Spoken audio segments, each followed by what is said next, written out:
All right, I've had my 2026 Tesla Model Y Juniper dual motor long range for about 4 months now. I bought it on Memorial Day weekend in late May, and I kind of wanted to do an overview video of all the things I've learned, all the things I like, all the things I don't like. So let's jump into the video.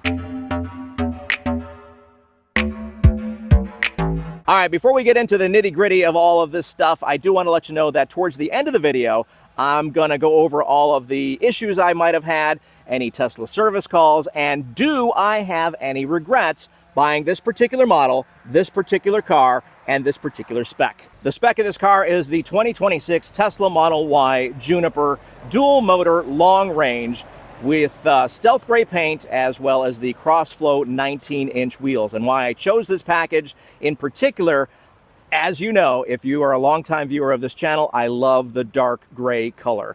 I've always had dark gray cars, and this was no different. So in terms of paint, that's the reason I chose it. The other reason I chose this particular paint is because it hides dirt really well. You wouldn't know it, but this wash is about a week old.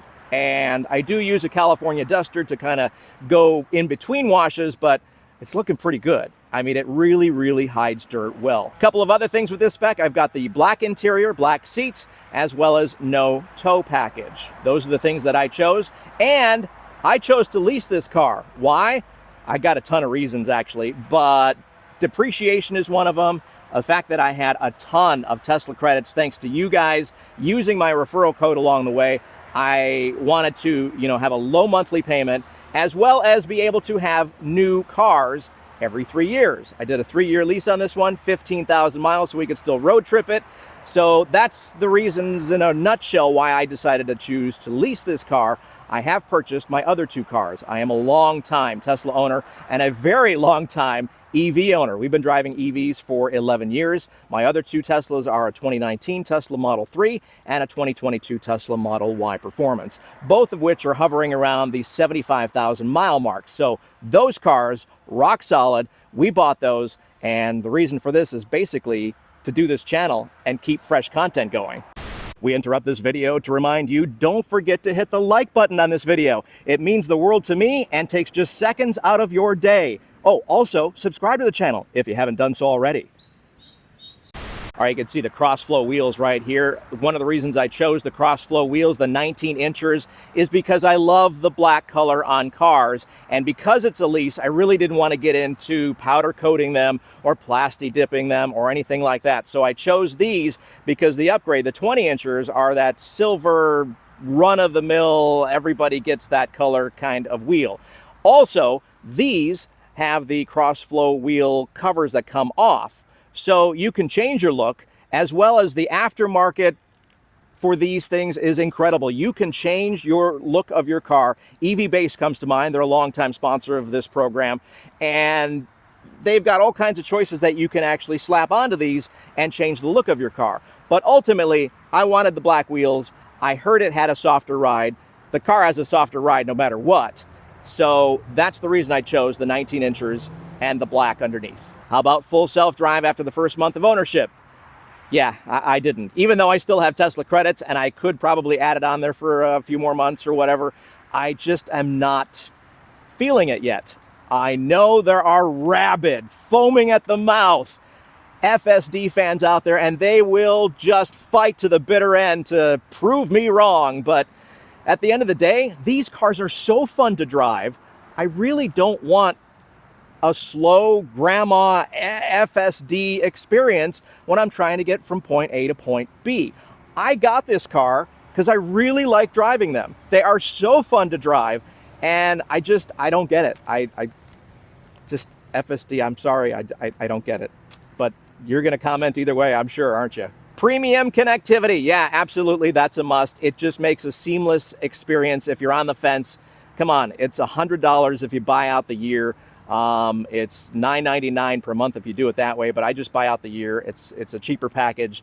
It just gives you a much more robust experience. I get it.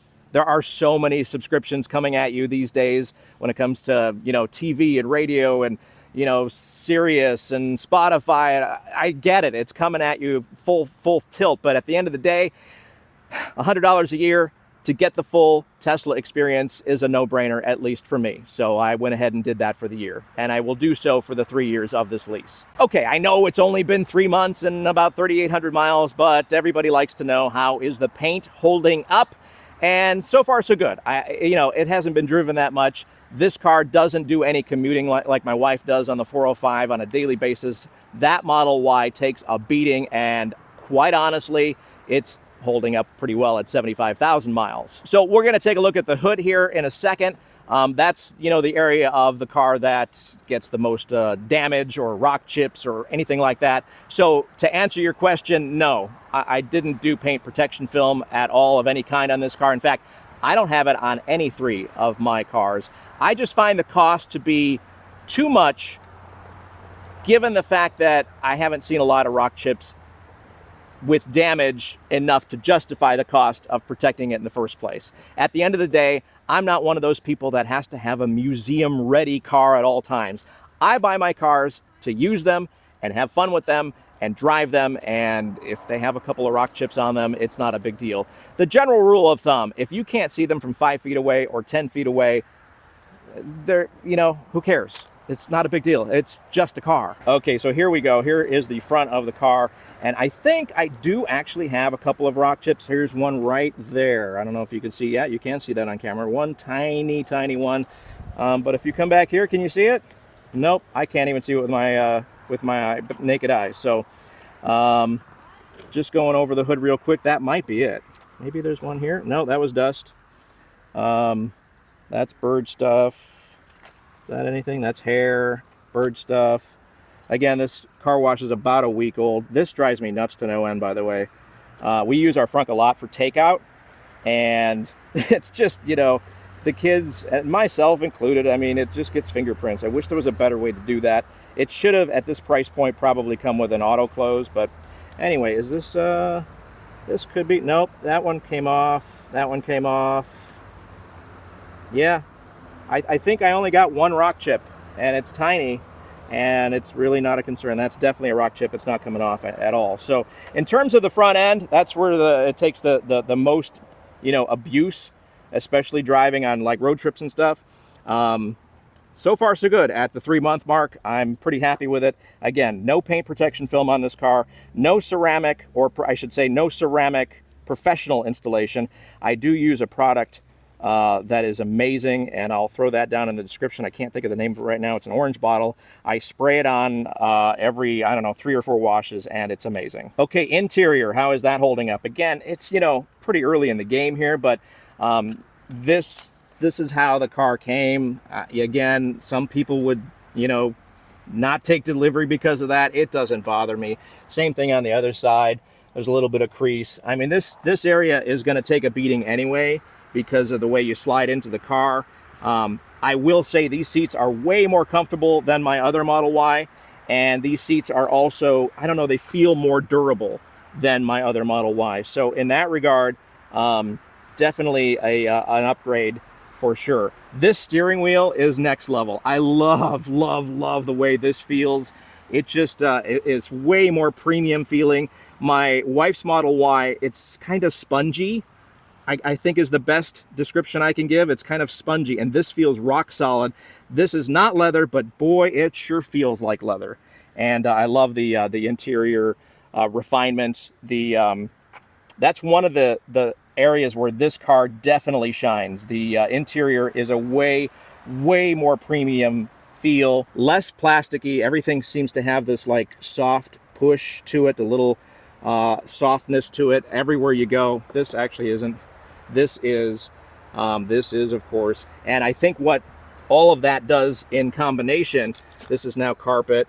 The later models had the carpet there as well, but I think all of that included really makes for that quieter ride. But the overall interior experience is just next level compared to my 2022 Model Y, and definitely my 2019 Tesla Model 3. That thing is... I refer to that as the workhorse. It's a rattly go-kart, but man, it's still fun to drive. I took it to a Dodger game last night, and I just love the way that car drives and handles and performs, and it's definitely lower You definitely feel the difference after driving this thing for a while if you hop into a Model 3. So what have I done in terms of accessories and upgrades and all that stuff? Well, I probably do way more accessory upgrading than most people because I've got companies coming at me all the time. Hey, you want to review this? Hey, you want to review that? And I'm going to be honest with you right here, right now. I probably deny about 90% of them. It just looks like crap to me, and I would never use it. And so receiving it for free doesn't really do much good for me, just to try to sell you something. So if you see something on my channel, I'm using it, I like it, and I believe in it. And I actually did a review one time recently of a product that I threw in my car, and I didn't like the way it reacted, and I just told the accessory maker, I can't put this video up, sorry. And they got mad, but that's too bad. Anyway, spoiler, definitely aftermarket. This is from EV Base. I like that. I think it just gives it a little more aggressive look on the rear end. Makes my car a little bit more unique. Obviously, I took the wheel covers, the cross flows off, put center caps and lug nut covers on there. Tinted the windows. That's a big topic. Now, keep in mind, I've got the door on the open on the other side. And so basically, I did tint the front two windows, the passenger side as well as the driver's side, to kind of match the factory tint. And so that's at 20%. It's Expel. There, you can really see the difference here. You know, different sunlight's going to have different results. I just like the better look. Is it legal? No, it's not. Not in California anyway. Anything behind the driver is legal, no matter what the tint percentage is at. Anything by the driver, in front of the driver, is illegal in California, but I'll take the risk. Anyway, that's what I did on the outside there in terms of tint. On the inside, I've got all kinds of accessory upgrades. Oh, one thing I do want to point out. This screen is getting way more use than I thought it would by the kids. They're using it for, you know, watching Netflix and playing some games and all that kind of fun stuff. It's definitely, it's a game changer. My other two cars do not have that. And in fact, we keep our game controllers right there, ready to go. And I did upgrade my USB. I did a video on that. So it comes with two USB-Cs right here. And then I added this JOA hub that gave me, see, I'm using this right here, is actually wired all the way to the front for my mag back on the top left of the screen there. And so I lost a USB port by doing that.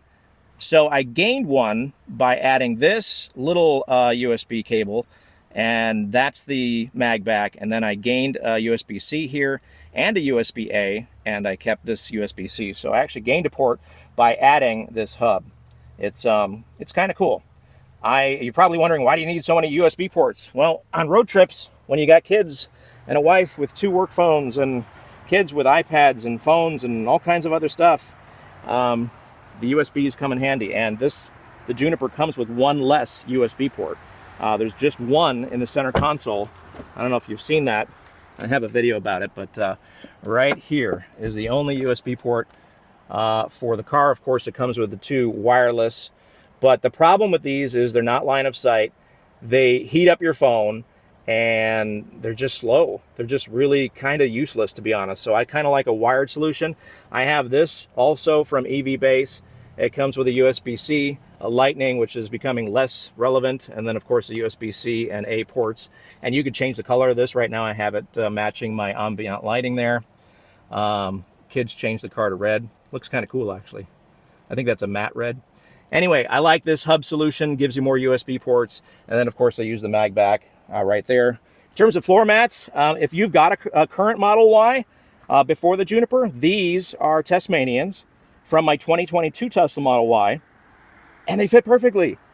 A little dirty, but man, they fit absolutely perfectly. So why buy another one? Why buy another set? I've heard that some floor mats do not fit as nice, but this particular one works great. So at the very least, keep them and see if they work. So in terms of looks, I really like the looks, especially the front. The light bar is amazing. I'm seeing more and more of these on the road, so it's kind of cool to see your car driven by someone else just to see what it looks like on the road. When I first got this, there weren't too many out there yet. So it was like I was driving one of the onlys. So yeah, definitely love the looks of the front and the back, and the interior is nice. Just the overall experience of the looks is amazing. At night, oh my gosh, this light bar and the rear light bar are definitely eye-catching and really cool. I love the looks. In terms of the driving experience, this car has been amazing. It is definitely one of the best cars I've owned. I can't yet say it is the best car I've owned because it's only been 4 months, and long term is really the way you should be judging that. But in terms of fun driving, great user experience inside the car, tactile, amenities in terms of screen and just how everything works together seamlessly with the app and the nav, and just the overall experience with this car is absolutely amazing. So if you're on the fence and aren't sure about buying one of these, if you're new to EVs, it is dead simple. It is the easiest EV to own. I've owned a bunch since 2014, and this experience, second to none. If you want a road trip and you want to use your EV, a Tesla is the way to go. It's just the way it is. It is a seamless, easy experience with the supercharging network. The overall driving ownership and experience is definitely second to none. And is this better than my 2022 Tesla Model Y? Absolutely, in every single category, every single way, except speed, because my performance is a little faster, about a second faster on the 0 to 60. So that's the experience overall. If you are a current Model Y and you're thinking, well, I don't know if you would be an actual Model Y, because do they watch? I think it's more like the humans. Anyway, if you're a current Model Y owner and are on the fence about upgrading, this is the upgrade to get. Up until now, it's been incremental, kind of slow, tiny little things here and there added. This is a complete rewrite of the script, and it's amazing and definitely the one to get. Have I had any problems in the first 4 months or 3,800 miles? I've had exactly one problem. And of course, it's documented here on the channel. You can go check it out. It was the glove box, and it's a common problem among the early Juniper owners. I don't know if it's still a problem. If they've rectified it, they should. If it's a pretty easy fix, the glove box refused to open. Whether you use voice command or the screen or whatever, it just would not open. The magnets are too strong. So I set up a Tesla service call. They came out with mobile service. A guy was here for like 10 minutes, if that.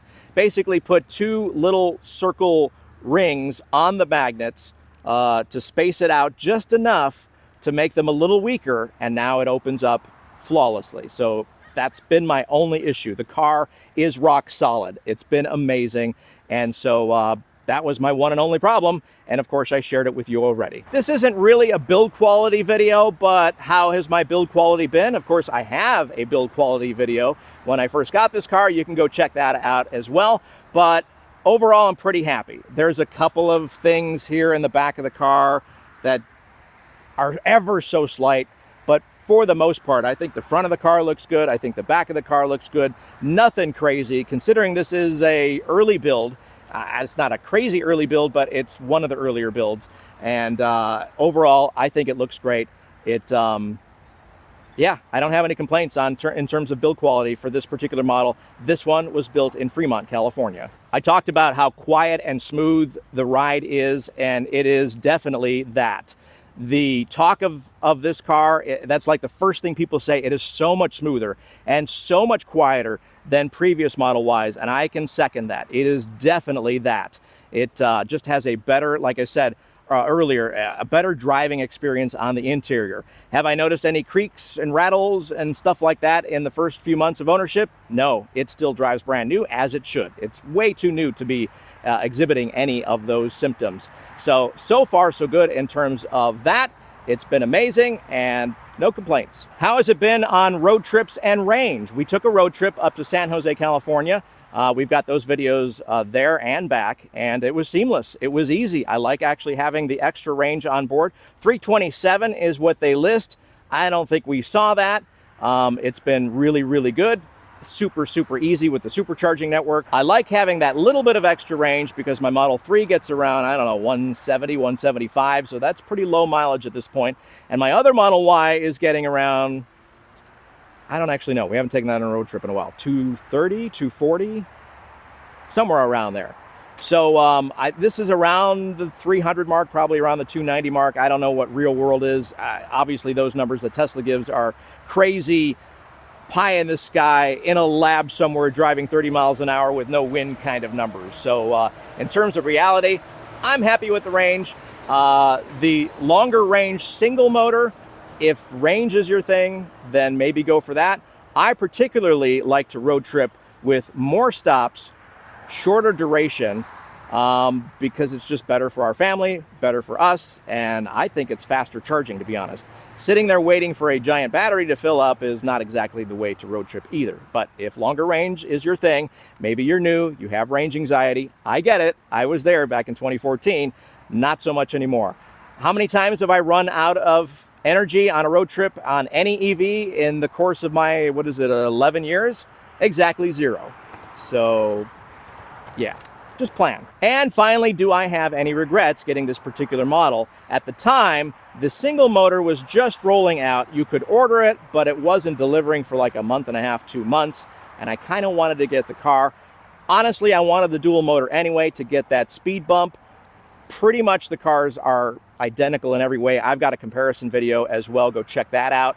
But the speed bump, I wanted a little more extra speed. So I got the dual motor. We also visit the snow. I like having it's not technically 4-wheel drive, but at least it's all-wheel drive, and visiting the snow, having that extra little bit of safety was a concern of mine, but it was mainly about the speed. And yes, I don't use it a lot, but there's times when I hit the pedal and I like, putting a smile on my face.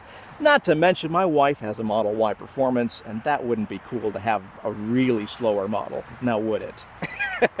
So yeah, no, I don't have any regrets. I bought it at the perfect time. I think I'm not part of this whole hustle and bustle getting it delivered before the federal tax credit expires and all that stuff. And I don't even know, is Tesla rushing, manufacturing these things right now? And is the build quality gonna suffer for this month or so? I don't know. But anyway, I bought it far enough back.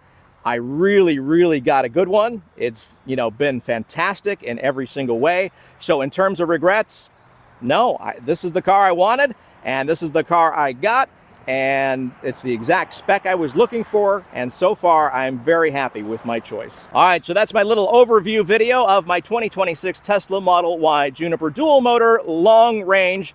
So far, so good. I'm pretty happy with this purchase. I'm pretty happy with this particular model. It puts a smile on my face every single time that I drive it, and that's what it's all about, right? You really don't want to regret your car purchase because you are literally seeing and interacting with this thing on a daily basis. So you don't want that pit in your stomach going, you know what, I should have gotten this, or I should have gotten that, or I wish I got that feature. In terms of this, I got everything I wanted, and I'm very happy about it, and I'm having a blast doing these videos for you, hoping that you are making a decision based on some of this stuff, and I'm hoping this is helping. So if it is, don't forget to hit the like button regardless. If you don't like the topic or something I said, or maybe the hat I'm wearing or whatever, don't do a dislike because of that. Do a like because you like the content. And don't forget to hit the subscribe button if you haven't already. Almost 18,000 people are subscribed to this channel, and it truly means the world to me. So hit that button. It just takes seconds out of your day and means the world to the channel. So I will see you next time with more Tesla Model Y Juniper videos like these.